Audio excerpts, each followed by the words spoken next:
Beaucoup de personnes ramènent cette journée dans le cadre privé, à une journée de challenge entre les hommes et les femmes. Non, il ne s'agit pas de ça.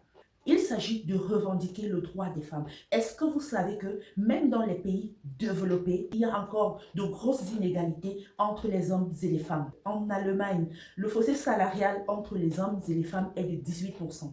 C'est-à-dire à qualifications égales, à diplômes égaux, à études égales.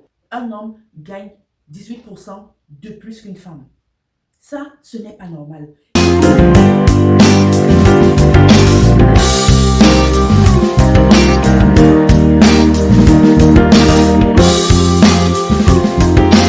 Ceci est une vidéo très improvisée. Je n'avais pas l'intention de faire une sortie par rapport à la journée internationale du 8 mars, que certains appellent la journée internationale des droits de la femme. Je fais cette sortie parce que j'ai lu un commentaire sur Facebook qui m'a beaucoup intriguée et j'ai compris qu'il y a encore beaucoup d'ignorance autour de cette journée-là. En fait, j'ai créé cette page en mars 2017. Je ne savais pas encore qu'on monétise les pages Facebook. Je ne savais même pas encore qu'on gagne de l'argent grâce à Facebook. J'ai créé cette page parce que j'avais remarqué que les femmes étaient très en laisse, que les femmes étaient beaucoup ignorantes et que les femmes manquaient beaucoup d'enseignement. Je l'avais créé justement en mars parce que je voulais édifier les femmes et c'est ce que je continue à faire aujourd'hui. Donc, parfois quand je dis partager les vidéos, ce n'est pas surtout pour gagner quoi que ce soit derrière les vidéos, mais c'est pour édifier les femmes. Si tu es de passage sur cette chaîne, je suis Elisinga de la chaîne Astuces et Conseils au quotidien. Je suis entrepreneur, je suis investisseur, je suis business manager, c'est-à-dire ingénieur des affaires. Sur cette chaîne, on parle de business, on parle d'entrepreneuriat, on parle de finance, on parle de création et de gestion d'entreprise, on parle de développement personnel, on parle surtout de tout ce qui peut faire gonfler ton porte-monnaie. J'espère pouvoir monter cette vidéo et la publier le 8 mars ou tout au plus le 9 mars avec un peu de retard. Donc, je vais lire le commentaire de la dame et je vous reviens. Elle dit ceci. J'ai grandi en entendant parler du 8 mars comme étant la journée de revendication des droits de la femme. Il semblerait qu'elle réclame l'émancipation de la femme et l'égalité de sexe. Depuis un certain temps, je m'interroge sur la nécessité de cette journée. Aujourd'hui surtout, ai-je besoin d'être égal à un homme? Certainement pas. Le déclarer serait douter de ma valeur. Alors je dirais à chacun son rôle, à chacun sa place. C'est tous les jours que je me bats pour arracher le respect qui m'est dû. Cela en prouvant de quoi je suis capable. Alors, je considère cette journée pas comme une journée de revendication, mais d'hommage aux êtres merveilleux que le Seigneur a fait de nous femmes. Les hommes, merci pour les hommages que vous nous faites aujourd'hui. Alors, en lisant ce texte, tu comprends automatiquement que la dame ne connaît même pas déjà pourquoi est-ce que la journée internationale de la femme est née. Pourquoi est-ce que le 8 mars a été consacré journée internationale de la femme ou mieux journée de revendication des droits des femmes. Je ne vais pas commencer à raconter l'histoire des ouvrières qui furent martyrisées et grâce auxquelles la journée est née. L'histoire est sur Google, tout le monde peut aller lire.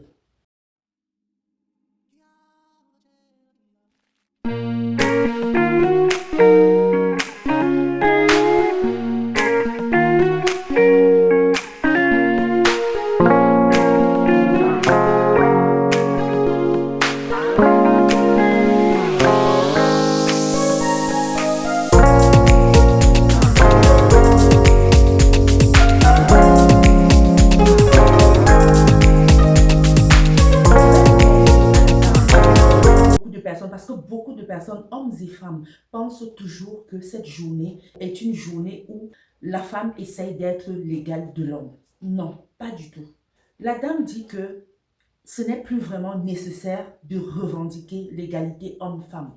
Si c'est nécessaire, c'est encore nécessaire de revendiquer l'égalité homme-femme. C'est encore nécessaire de commémorer ce jour pour cette dame grâce auquel aujourd'hui tu es une femme indépendante. grâce auquel aujourd'hui tu peux prendre la parole devant les gens et donner ton avis, grâce auquel tu peux avoir un permis de conduire aujourd'hui, grâce auquel même peut-être tu peux être appelée héritière de ton papa. Nous devons commémorer cette journée parce que cette journée, c'est une journée marquant l'histoire. Beaucoup ont limité, les femmes surtout, mais les hommes aussi. Les femmes ont limité cette journée à une journée de l'émancipation, une journée de revendication de l'égalité des sexes. Il ne s'agit pas de l'égalité des sexes au sens propre du terme. Il ne s'agit pas de changer les organes génitaux. Il ne s'agit pas, au lieu de produire des ovules, pour une femme de produire plutôt des spermatozoïdes. Il ne s'agit pas de ça. Beaucoup de personnes ramènent cette journée dans le cadre privé, à une journée de challenge entre les hommes et les femmes. Non, il s'agit de revendiquer le droit des femmes. Est-ce que vous savez que même dans les pays développés, il y a encore de grosses inégalités entre les hommes et les femmes? Vous ne savez pas ça. En Allemagne, le fossé salarial entre les hommes et les femmes est de 18%. C'est-à-dire à qualifications égales, à diplômes égaux, à études égales. Un homme gagne 18% de plus qu'une femme. Ça, ce n'est pas normal. Et nous sommes en 2023 et ça existe encore. Vous imaginez comment c'était en 1960. Vous imaginez comment c'était en 1980 si en 2023, un homme gagne encore 18% de plus qu'une femme, alors qu'on oblige même déjà les femmes dans les maisons à participer aux tâches financières. Donc, il y a des inégalités, même dans le monde du travail. Les femmes sont encore regardées de haut par les hommes. Les femmes sont encore marginalisées dans les lieux de service. Je me rappelle la première fois que j'ai cherché le travail en Allemagne après l'obtention de mon diplôme. C'était difficile. J'obtenais les invitations aux entretiens d'embauche. Je faisais un entretien, deux entretiens dans la même compagnie, mais on ne me retenait pas. On m'envoyait un refus. J'étais irritée parce que mon CV était bon. Et dans les entretiens d'embauche, les personnes qui m'interviewaient étaient généralement impressionnées par mon CV. Très impressionnées par mon CV. Et ce n'était pas de petites compagnies qui m'invitaient aux entretiens d'embauche. C'était de grandes compagnies d'assurance, de grandes banques. Mais pendant 3 mois, j'ai fait tellement d'entretiens d'embauche et je n'obtenais même pas une réponse positive.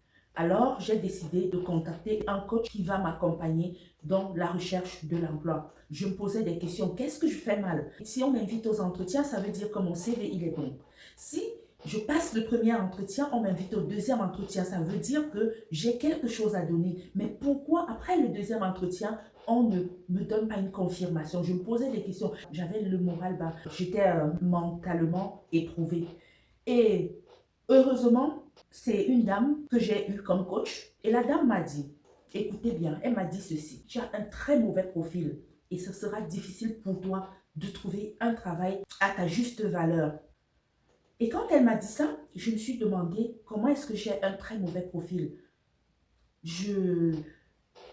Ça se bousculait dans ma tête. Je lui ai demandé pourquoi vous dites ça. Elle m'a dit, tu as beaucoup d'inconvénients. Tu as beaucoup d'obstacles sur ta route. C'était une Whitey. Elle m'a dit, je suis une étrangère comme toi, mais je vais te dire certaines choses. On n'est que deux ici, je vais t'avouer certaines choses. D'abord, tu es noire. Deuxièmement, tu es une femme. Tu es une femme. Et troisièmement, tu as étudié des filières difficiles. Des filières qui dépassent parfois même les hommes. Tu parles de mathématiques. Les Allemands en général n'aiment pas les mathématiques. Ils ont peur des mathématiques parce que c'est difficile.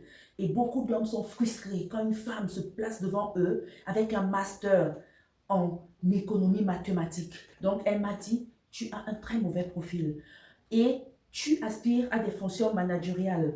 Et en tant que manager, beaucoup d'hommes supportent encore mal l'idée que ce soit une femme qui soit placée devant eux en train de leur dire comment ça se passe, en train de leur donner des directives.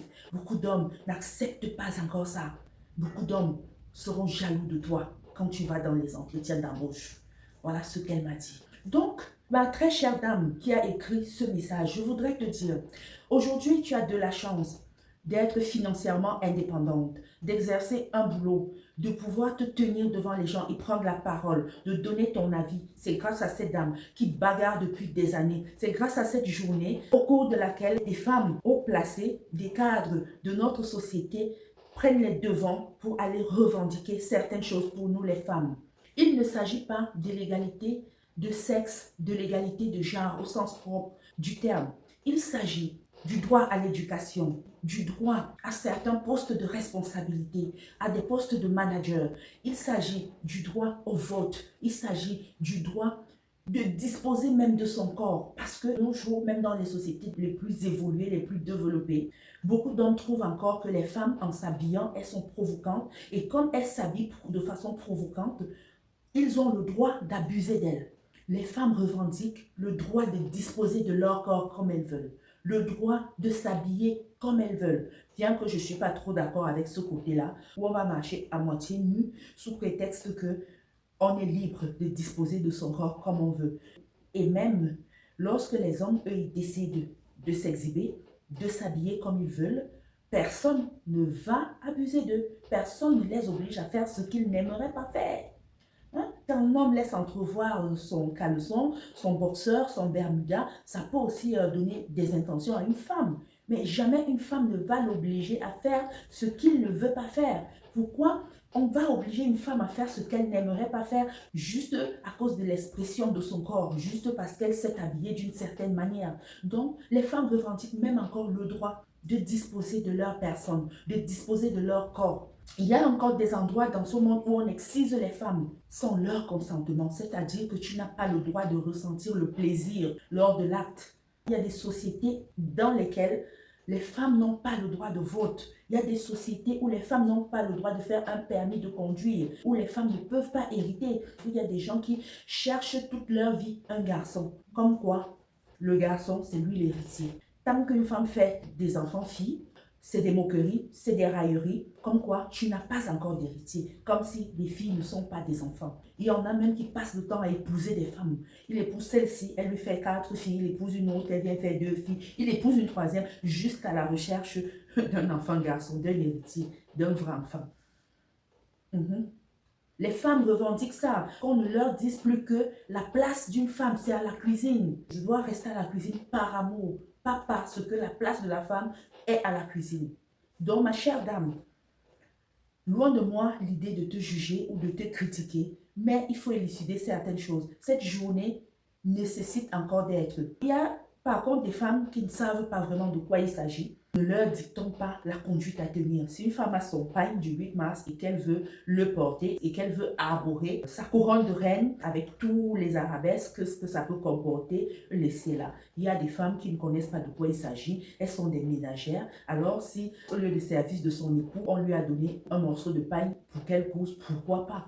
Non, ne mets pas le pagne du 8 mars. Non, c'est une journée aberrante. Non, ce n'est pas une journée aberrante, c'est une journée qui a sa place. Et maintenant, il y a d'autres quartiers qui ne prennent pas part aux grandes décisions. Donc, laissez-les mettre leur pagne. Si elles veulent aller soulever le cabas, qu'elles aillent soulever le cabas. Mais la journée a lieu d'être, la journée a sa place. Les revendications ont encore lieu d'être. Il y a encore des sociétés, une femme, où les femmes n'ont pas droit à la parole. Il y a encore des sociétés où les femmes sont forcées à se marier étant toutes jeunes. Il y a même encore des sociétés où les femmes sont lapidées, pas parce qu'elles n'ont pas porté le voile, mais parce qu'elles l'ont mal porté. Parce qu'elles l'ont mal porté. Elles méritent d'être lapidées. Il y a encore des sociétés comme ça. Donc, ma chère dame, oui, la journée internationale de la femme, le 8 mars, a encore sa place. C'est une journée de revendication des droits des femmes. Dommage que certaines femmes confondent tout. Elles deviennent des féministes, on confond tout, on mélange tout, on se bat avec son mari à la maison, on abandonne les enfants le jour du 8 mars, on va dormir hors du foyer conjugal le 8 mars. Dommage que certaines femmes aient transformé cette journée en journée de désordre. Mais je suis sûre que si on prend la peine de bien leur expliquer de quoi il s'agit, leur attitude serait différente. Donc voilà, je voulais partager ce petit message avec vous. Si vous avez aimé la vidéo, partagez, likez, laissez-moi un commentaire pour m'encourager. Si vous n'avez pas aimé la vidéo, c'est pas grave. Abonnez-vous, une autre vidéo pourra vous plaire. Sur ce, on se dit à bientôt pour une nouvelle vidéo. Je vous fais plein de bisous, portez-vous bien. Bye.